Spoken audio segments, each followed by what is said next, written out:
Hello, kamusta kayo? Magandang araw ho sa inyo mga kapatid. Johnny the Bagger po ang inyong abang lingkod. Narito tayo ngayon sa Liwasang Bonifacio. At sa pwesto hong ito mismo, ang pinaglalagyan ng stage ng mga nagrarally na mga kampon ni Kibuloy, yung mga Pacquiaonista, tsaka yung mga didilis. Okay, so tingnan nyo naman ho mga kapatid, gaano ba kaaliwalas ang lugar na to kapag wala ho sila? Di ba? Ayan oh. Oh. So, dyan naman yung mga sumasakay biyahe na pa Cavite. Okay, so eto naman yung mga may mga tinda-tindahan, diyan yung pwesto ng mga homeless na dito natutulog. Yung iba may mga trabaho kaya lang malayo yung uuwian, so dito na sila nagpapalipas ng gabi. Gaya ng ibang nakausap natin sa interview. Okay, at yan naman ho, nasa harapan ngayon, yan ang classic na post office na kailan lang ay nasunog apparently. Survivor ng World War II at ang mga kanyo ng mga Amerikano. At ang syempre, ang classic na fountain dito. 'Di ba? So, nakita ho natin gaano ho kaaliwalas itong lugar kapag wala ho yung mga nagrarally na halos 2 linggo rin naman nila ito na inukupa. 'Di ba? Mula nung nagpunta yung mga kapulisan sa Davao City para arestuhin si Apollo Kibuloy. Oh. At saka kasi katapat po nito, eto hong park. Ayan oh. Yan ho, yung isang magandang park din yan, sa tapat. Pinagawa ho yan ni Isko Moreno nung siya pa yung mayor. Tapos dito, ayan, may mga puno-puno, may mga nagsasayaw ng mga estudyante doon, nagpa-practice. Sipin, di ba? Sipin nyo lang yung saya ng mga tao na nakakapamasyal dito ng maayos. O, tingnan nyo mga kabataan na to, nakakapag-skateboard. Tapos pagka nandito yung mga kampo ni Kibuloy, alas 4 pa lamang po ng hapon, naku, bulabog na, sira na yung kasayahan ng iba. Di ba, marami hong nadideprive ng mga tao rito. Kahit sabihin natin na hanggang alas 8, alas 9 sila, pero still, di ba, perwisyo sila rito. Kaya mga kabataan, oh. Di ba? So kung nandito yung mga nagrarally-rally, wala, nga.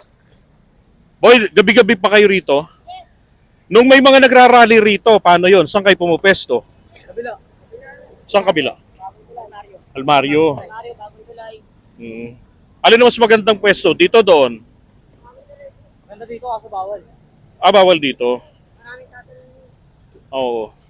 Oh, ayan oh. Oops, galing.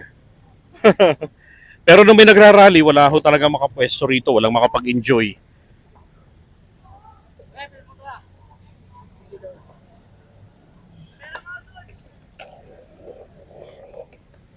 O yun oh. Diba? Andres Bonifacio.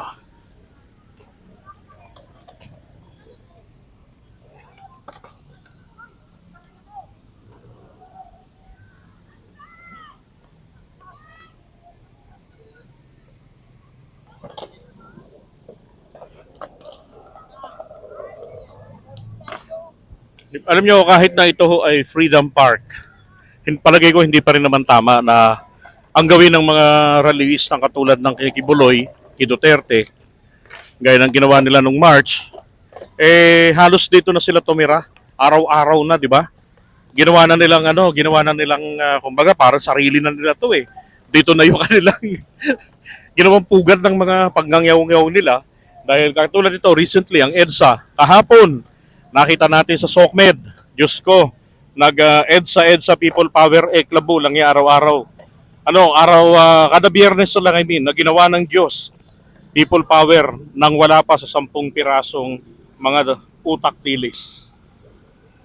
Hindi naman ho lahat ng mga DDS utak dilis ha. Etong mga mga vloggers, yung ang narrative nila anti-Marcos, anti-government, yung mga alipores nagpapaniwala kay doon sa alam niyo na, kay Ka Eric na isang NPA.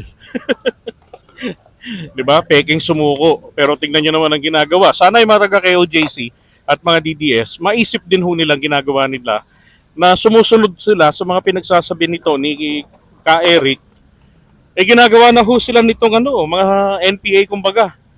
Di ba? Kaya lang ang dinadali niya ay sa relihiyon.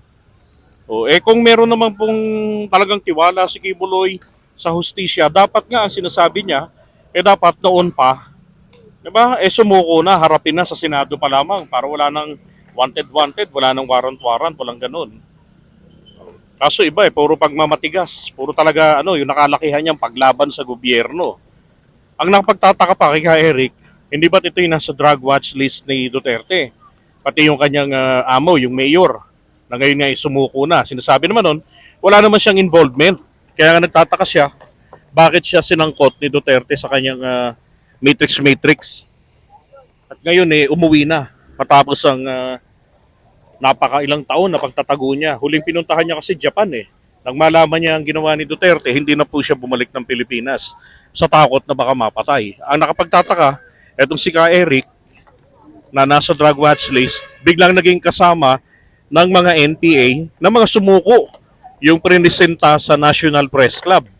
'Di ba? Tapos nagkaroon doon na sumikat nagsimulang sumikat ang NTF-ELCAC. 'Di ba? Pero wala tayong malinaw na pruweba paano siya nagbalik loob sa gobyerno, paano siyang sumuko.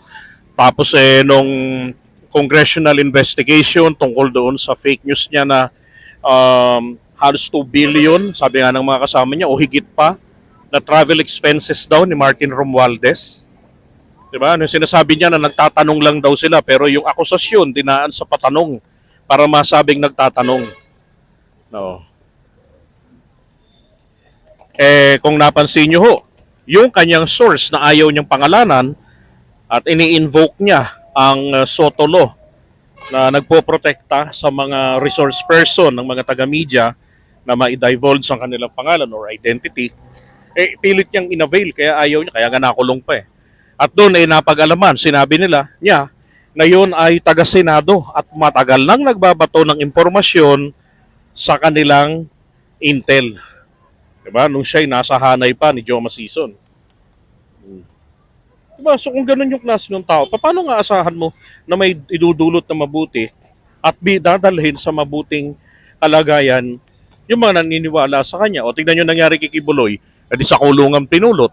Ano nangyari ron sa mga members ni Kibuloy, naging mga rallyista? Di ba? Sino lang na benefit doon? Sila.